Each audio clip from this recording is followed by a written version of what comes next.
Avez-vous déjà imaginé une faute si profonde que même l'infinie miséricorde de Dieu ne pourrait la pardonner? Pensez à un péché qui dépasse toutes les limites de la compassion divine, quelque chose qui, une fois commis, scellerait définitivement le destin de l'âme de celui qui l'a accompli. La Bible rapporte des cas de personnes ayant commis de grandes erreurs mais qui ont néanmoins trouvé la rédemption dans la grâce de Dieu, comme David malgré ses fautes, et Paul, qui persécutait les chrétiens mais fut restauré. Cependant, Jésus mentionne un seul péché qui ne peut être pardonné, même en cas de véritable repentance. Combien de fois vous êtes-vous repenti de quelque chose? Vous êtes-vous déjà demandé s'il existait une erreur qui, même avec le repentir, ne pourrait être effacée? Dans cette vidéo, nous explorerons ce que Jésus a réellement enseigné au sujet de ce péché mortel. Nous approfondirons le sens de ces paroles, à la fin, vous saurez si vous devez vous inquiéter de cette question. Peu d'enseignements de Jésus ont causé autant de craintes et de spéculations que sa mention d'un péché qui ne serait jamais pardonné, ni dans cette vie ni dans la suivante. Cette affirmation, rapportée dans les évangiles, résonne comme une sentence définitive, quelque chose qui semble être hors de portée du pardon divin. Le christianisme enseigne que Dieu est amour et que son pardon ne connaît pas de limite pour ceux qui se repentent sincèrement. Cependant, Jésus souligne une exception troublante, un péché qui, une fois commis, rend le repentir inutile, scellant de manière irrévocable le destin d'une âme. Cette idée a causé de l'inquiétude parmi les chrétiens au fil des siècles. Après tout, comment peut-il y avoir quelque chose que le Dieu de toute compassion et miséricorde ne pardonnerait pas? Et, plus important encore, quel est ce péché?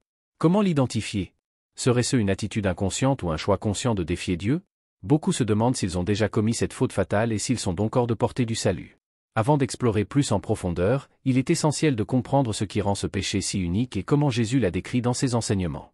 Ce n'est qu'alors que nous pourrons en saisir le véritable sens et les conséquences. Dans l'évangile de Matthieu, chapitre 12, versets 31 et 32, nous trouvons l'une des déclarations les plus frappantes de Jésus. Il dit, « Tout péché et blasphème seront pardonnés aux hommes, mais le blasphème contre l'Esprit Saint ne sera pas pardonné. » Et il poursuit, « Celui qui parlera contre le Fils de l'homme sera pardonné, mais celui qui parlera contre l'Esprit Saint ne sera pardonné ni dans ce siècle ni dans le futur. » Ces paroles ont suscité de nombreux débats théologiques au fil des siècles. Mais que signifie réellement le blasphème contre l'Esprit Saint? Dans le contexte biblique, le blasphème implique un acte conscient de rejet ou d'insulte contre Dieu. Cependant, le blasphème contre l'Esprit Saint semble aller au-delà de cela. Jésus a fait cette déclaration après que les pharisiens, leaders religieux de son époque, l'ont accusé d'expulser des démons par le pouvoir de Béelzébuth, le prince des démons. Ces leaders ont vu les miracles de Jésus, ont été témoins de la manifestation du pouvoir divin, mais ont néanmoins attribué ces actions au mal. Le cœur de ce péché impardonnable réside dans le rejet délibéré et conscient de l'œuvre de Dieu, niant la vérité même face à des preuves incontestables. Il s'agit d'un endurcissement du cœur, d'une attitude de négation qui empêche toute possibilité de réconciliation. Jésus nous montre qu'il existe un rejet si profond et conscient de l'œuvre de Dieu qu'il ne peut être pardonné. Ce péché n'est pas une simple erreur ou un moment de faiblesse, c'est un refus délibéré de la vérité divine, même face à des preuves claires et indéniables. Ce rejet intentionnel et persistant endurcit le cœur et le ferme à l'action de l'Esprit Saint, le seul capable de conduire l'âme au véritable repentir. Lorsqu'une personne choisit, en pleine conscience, de s'éloigner de la vérité de Dieu et persiste dans cette voie, elle perd la capacité de se repentir. Ce blocage au repentir rend le pardon impossible, car le cœur ne s'ouvre plus à la grâce. Face à cet avertissement de Jésus, de nombreux chrétiens ressentent la crainte d'avoir commis le péché de blasphème contre l'Esprit Saint. L'idée de quelque chose qui peut éloigner définitivement quelqu'un de la miséricorde de Dieu provoque une profonde inquiétude. Cependant, il est essentiel de comprendre que ce péché spécifique n'est pas commis par accident ou dans un moment d'impulsivité. Le blasphème contre l'Esprit Saint représente un rejet conscient et intentionnel de la volonté de Dieu, caractérisé par un refus persistant de reconnaître et d'accepter la présence divine. Ainsi, le simple fait de craindre d'avoir commis ce péché indique généralement qu'il y a encore une sensibilité spirituelle dans le cœur, un signe que l'Esprit Saint continue d'y agir. Cette crainte d'avoir commis le péché impardonnable peut paradoxalement servir de preuve que le cœur de la personne est encore ouvert à l'action de l'Esprit Saint. Quelqu'un qui se serait réellement éloigné au point de commettre le blasphème contre l'Esprit Saint ne se préoccuperait probablement pas de cela, car son cœur serait si endurci que le repentir ne serait plus une option. En revanche, la peur excessive peut devenir un piège que l'ennemi utilise pour éloigner les gens de la grâce de Dieu, affaiblissant leur confiance en la miséricorde divine. La simple recherche de pardon est une preuve que l'Esprit Saint continue d'agir, guidant la personne vers un repentir sincère et une réconciliation avec Dieu. En réfléchissant au péché impardonnable, il est précieux de se rappeler les figures bibliques qui ont commis de grandes erreurs mais ont trouvé le pardon, illustrant la profondeur de la miséricorde divine et nous aidant à différencier les péchés pardonnables de la singularité du blasphème contre l'Esprit Saint.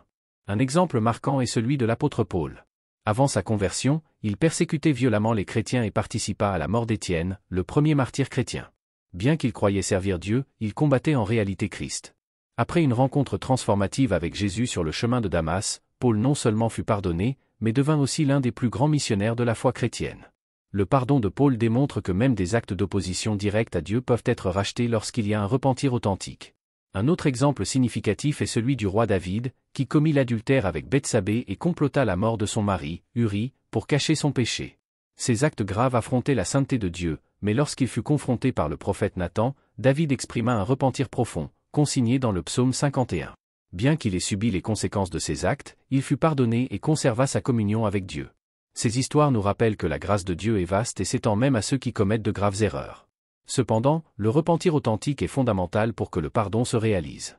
Le blasphème contre l'Esprit Saint est différent, car il implique un endurcissement tel que le repentir devient impossible, fermant les portes à l'action restauratrice de l'Esprit. Le pardon accordé à David montre que même les erreurs les plus graves peuvent être couvertes par la miséricorde divine, à condition qu'il y ait un repentir sincère. Un exemple puissant est aussi celui de Pierre, qui a renié connaître Jésus à un moment crucial. Pierre, qui avait marché aux côtés de Christ et assisté à ses miracles, a eu peur pour sa vie et a fini par renier son maître. Même ainsi, après la résurrection, Jésus a cherché à restaurer Pierre en lui demandant à plusieurs reprises « M'aimes-tu » Cet acte de rédemption démontre que Dieu est prêt à pardonner et à restaurer, même face à de grandes fautes. Ces récits sont des rappels profonds que Dieu offre toujours le pardon, pourvu qu'il y ait un cœur ouvert au repentir. Dans le cas du blasphème contre le Saint-Esprit, cependant, ce péché implique un refus total et conscient de la grâce, rendant la réconciliation impossible. La Bible nous rappelle que nous sommes tous pécheurs. Dans Romains, il est écrit « Tous ont péché et sont privés de la gloire de Dieu ». Cette réalité montre que personne n'est à l'abri de l'erreur, et nous sommes tous susceptibles de faillir. La bonne nouvelle de l'Évangile est que, malgré notre condition, le pardon de Dieu est accessible à tous ceux qui se repentent. Le fait de pécher n'est pas une barrière au pardon, au contraire, cela montre que la grâce divine est à notre portée. Peu importe la distance à laquelle nous nous sommes égarés, il y a toujours un espoir de retour. Des péchés comme l'orgueil, l'envie, la colère, l'adultère et le vol sont graves, mais tous peuvent être pardonnés, car le sacrifice de Jésus a été complet et suffisant pour couvrir nos fautes, pourvu qu'il y ait un repentir authentique. Le problème avec le blasphème contre le Saint-Esprit est qu'il ne s'agit pas d'un péché ordinaire, il s'agit d'un rejet conscient et définitif de l'offre de pardon et de salut de Dieu. Alors que tous les autres péchés sont accessibles à la miséricorde divine, le blasphème contre le Saint-Esprit est un choix délibéré de rejeter cette miséricorde. Ce n'est pas que Dieu ne veuille pas pardonner, mais que le cœur même de la personne, en commettant ce péché, se ferme à la possibilité de repentir.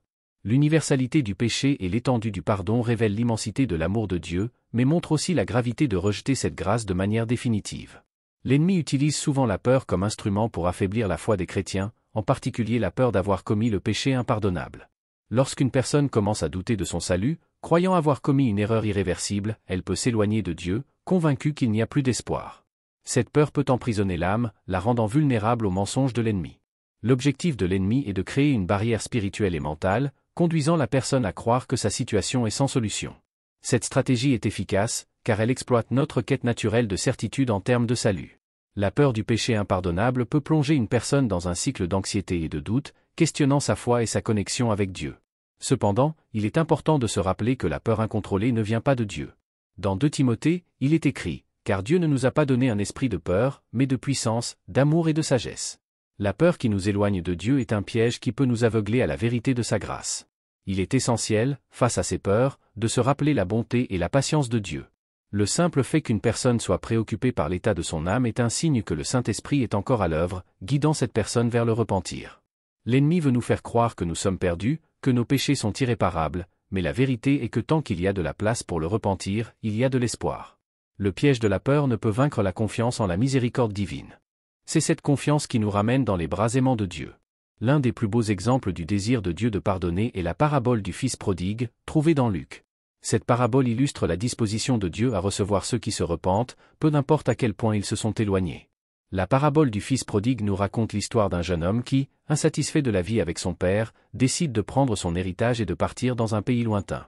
Là, il gaspille tout ce qu'il possède dans des plaisirs éphémères et des décisions imprudentes. Avec le temps, confronté à la faim et au désespoir, il s'occupe des porcs et, dans son angoisse, en vient à désirer manger la nourriture des animaux. Dans ce contexte de souffrance, il reconnaît son erreur et décide de rentrer chez lui, pensant être accepté seulement comme un serviteur. Mais, à son retour, il est accueilli à bras ouverts par son père, qui court à sa rencontre, l'embrasse et célèbre son retour avec une grande fête. Cet accueil n'est pas marqué par la condamnation ou le jugement, mais par l'amour et le pardon. L'histoire nous enseigne que, peu importe à quel point nous sommes éloignés de Dieu, il est toujours disposé à nous pardonner, à condition que nous revenions à lui avec sincérité. Cette leçon est très pertinente lorsque nous réfléchissons à la question du pardon divin. La parabole illustre que Dieu n'attend pas pour nous punir, mais pour nous recevoir avec joie et miséricorde. Cependant, la parabole souligne aussi l'importance du repentir. Le fils prodigue a reconnu son erreur et a décidé de revenir au Père, et c'est cette reconnaissance qui ouvre la voie au pardon. La différence entre le fils prodigue et le blasphème contre le Saint-Esprit réside justement dans la capacité de se repentir. Alors que le fils prodigue est capable de voir son erreur et de rechercher la réconciliation, le blasphème contre le Saint-Esprit est caractérisé par un refus de faire ce retour. C'est cet endurcissement du cœur qui empêche le pardon. Ce qui rend le blasphème contre le Saint-Esprit si sérieux, c'est justement la fermeture intentionnelle du cœur. Quand Jésus a mentionné ce péché, il parlait de personnes qui, tout en étant témoins des miracles de Dieu, rejetaient consciemment le pouvoir du Saint-Esprit. Les pharisiens, par exemple, voyaient les œuvres de Jésus, mais attribuaient ces miracles à des forces maléfiques. Ce niveau de rejet délibéré est ce qui définit le blasphème contre le Saint-Esprit. Le véritable danger ici ne réside pas dans un moment d'égarement ou une faute impulsive, mais dans un refus persistant et conscient de la vérité divine. À travers les Écritures, Dieu montre sa disposition à pardonner, mais il respecte aussi le libre arbitre de l'homme. Lorsqu'une personne rejette continuellement l'appel au repentir, elle finit par endurcir son cœur au point de ne plus écouter ou répondre à la voix de Dieu. Cet endurcissement est ce qui rend le péché impardonnable, car la personne ne veut plus être pardonnée. Ce type d'endurcissement est un choix. Celui qui commet ce péché a été en contact avec la vérité de Dieu, a expérimenté l'action du Saint-Esprit, mais a choisi de la rejeter de manière définitive. Le blasphème contre le Saint-Esprit représente essentiellement une rupture finale avec la grâce. Une âme qui endurcit son cœur de cette manière ferme les portes au repentir, et sans repentir, il n'y a pas de possibilité de recevoir le pardon. Plus une personne connaît la vérité, plus grande est sa responsabilité envers celle-ci. Ce principe est souligné dans les Écritures, notamment dans Hébreux 10, 26 à 27, qui nous avertit. Si nous continuons à pécher délibérément après avoir reçu la connaissance de la vérité, il ne reste plus de sacrifice pour les péchés, mais une terrible attente de jugement. Cet avertissement est l'un des plus graves de la Bible, mettant en lumière le danger de rejeter la vérité après l'avoir connue. Les personnes qui commettent le blasphème contre le Saint-Esprit sont celles qui, à un moment donné, ont expérimenté le pouvoir de Dieu et compris la vérité de l'Évangile, mais qui ont néanmoins choisi de le rejeter. Cela ne signifie pas que tout doute ou combat spirituel soit impardonnable. Le chemin de la foi est souvent marqué par des défis et des moments d'incertitude. La question ici est un éloignement conscient et délibéré, où la personne décide de s'éloigner de Dieu tout en comprenant pleinement sa vérité. La responsabilité de ceux qui connaissent la vérité est grande. Jésus nous enseigne dans Luc, à qui on a beaucoup donné, on demandera beaucoup. Ce principe nous révèle que plus notre compréhension des vérités divines est profonde, plus notre obligation de les vivre est grande. Rejeter cette vérité de manière consciente et persistante non seulement endurcit le cœur, mais nous place également dans un état de grave risque spirituel. Ce point nous aide à comprendre la gravité du blasphème contre le Saint-Esprit, car lorsque quelqu'un choisit de s'éloigner de cette vérité, le chemin de retour devient de plus en plus difficile. Cette compréhension nous pousse à réfléchir à l'importance d'être vigilants dans notre parcours spirituel et de garder nos cœurs ouverts à la voix de Dieu. Dans le livre des Hébreux, nous trouvons certains des avertissements les plus sévères de la Bible, en particulier concernant le danger de rejeter la grâce de Dieu après avoir connu la vérité. Dans Hébreux 6, par exemple, il est écrit « Il est impossible que ceux qui ont été une fois éclairés, qui ont goûté au don céleste et qui ont eu part au Saint-Esprit, s'ils tombent, soient renouvelés pour le repentir. » Ce texte souligne le danger extrême de rejeter l'œuvre de Dieu après avoir expérimenté sa présence et sa grâce. L'avertissement dans Hébreux s'adresse à ceux qui, après avoir reçu une compréhension profonde de l'Évangile et fait l'expérience du Saint-Esprit, choisissent délibérément de s'éloigner et de mépriser cette vérité. Cela ne représente pas un simple doute ou une indifférence, mais une décision consciente de se distancer de l'œuvre de Dieu. Comme le blasphème contre le Saint-Esprit, cet acte est plus qu'un péché ordinaire. C'est une barrière spirituelle qui rend le repentir impossible. Ces avertissements nous rappellent le sérieux de connaître la vérité. Dieu nous offre de nombreuses occasions de repentance tout au long de nos vies, mais persister à rejeter sa vérité, même après l'avoir comprise, met l'âme en danger. Hébreux nous avertit qu'en agissant ainsi, nous renions en quelque sorte le sacrifice du Christ et le crucifions à nouveau, une offense si profonde qu'elle devient irréparable. Ces paroles ne sont pas destinées à nous remplir de peur, mais à nous guider vers une posture vigilante et responsable avec la foi que nous avons reçue. Le message d'Hébreux est clair. Ceux qui connaissent la vérité et choisissent délibérément de l'abandonner risquent de perdre l'accès au pardon. Cependant, cet avertissement nous encourage aussi à garder nos cœurs sensibles à la voix du Saint-Esprit, cherchant toujours le repentir et le renouvellement.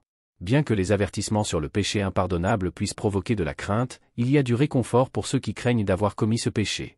Le simple fait qu'une personne s'inquiète de la possibilité d'avoir blasphémé contre le Saint-Esprit indique déjà que son cœur reste ouvert à la miséricorde de Dieu. Ceux qui ont véritablement commis ce péché ne ressentent ni remords ni désir de chercher le pardon, car leur cœur est complètement endurci. Le Saint-Esprit continue d'agir sur ceux qui ressentent le poids du péché et désirent le pardon. La Bible est claire, Dieu est disposé à pardonner tous ceux qui se repentent sincèrement. Dans 1 Jean, nous lisons, « Si nous confessons nos péchés, il est fidèle et juste pour nous pardonner et nous purifier de toute injustice. » Cela s'applique à tous les péchés, sauf ceux qui impliquent un rejet délibéré et définitif de l'action du Saint-Esprit. L'angoisse que beaucoup ressentent en pensant au péché impardonnable est en réalité une preuve que le Saint-Esprit est toujours à l'œuvre dans leur vie, les guidant vers le repentir. Il est important de comprendre que la peur d'avoir commis ce péché n'est pas un signe de condamnation, mais indique que l'âme reste sensible à la voix de Dieu. Ceux qui ont cette inquiétude n'ont pas commis le péché impardonnable, car le désir de réconciliation et de pardon prouve que leurs cœurs ne sont pas encore endurcis. Dieu veut que tous atteignent la repentance et la rédemption, comme l'affirme 2 Pierre. Il est patient et souhaite que tous parviennent au repentir. Par conséquent, pour ceux qui se sentent incertains quant à leur salut, il y a un message d'espoir. Tant qu'il y a repentance, il y a espoir. Le véritable blasphème contre le Saint-Esprit implique un éloignement complet et définitif de la grâce de Dieu, mais tant que l'âme désire le pardon, le Saint-Esprit sera présent, offrant un renouvellement et un chemin de retour vers Dieu. Le blasphème contre le Saint-Esprit est une réalité pour ceux qui rejettent délibérément la vérité divine, mais cela ne doit pas être une source de désespoir pour les croyants sincères. Le fait de craindre le péché montre que nos cœurs sont encore ouverts à la grâce de Dieu. Nous vivons dans un monde où le péché est une réalité, mais aussi où la miséricorde divine est disponible pour tous ceux qui cherchent Dieu avec un cœur repentant. Jésus nous appelle à cultiver une relation intime et authentique avec lui, en vivant en harmonie avec les principes de l'Évangile et en faisant confiance à l'œuvre du Saint-Esprit pour nous guider et nous transformer. Au lieu de vivre dans la peur d'avoir commis le péché impardonnable, concentrons-nous sur le renforcement de notre foi, en pratiquant le repentir quotidien et en cherchant la présence de Dieu à chaque instant de notre vie. Rappelez-vous que tant que votre cœur est tourné vers Dieu et que vous continuez à chercher sa grâce et son pardon, vous n'avez aucune raison de craindre. Le péché impardonnable est réel, mais la miséricorde de Dieu est encore plus puissante pour ceux qui n'ont pas endurci leur cœur. Faites confiance à la bonté du Seigneur et vivez avec l'assurance que, tant que vous maintenez votre foi vivante, la grâce de Dieu restera toujours à votre portée. Si vous avez déjà traversé des moments de doute ou de peur concernant votre salut, partagez votre expérience dans les commentaires. Nous aimerions beaucoup savoir ce que vous avez à dire. Et si vous n'êtes pas encore abonné à notre chaîne, abonnez-vous maintenant pour ne manquer aucune de nos vidéos sur les curiosités et les mystères de la Bible. Merci beaucoup de nous avoir regardés. Que votre semaine soit bénie et remplie de la grâce de Dieu.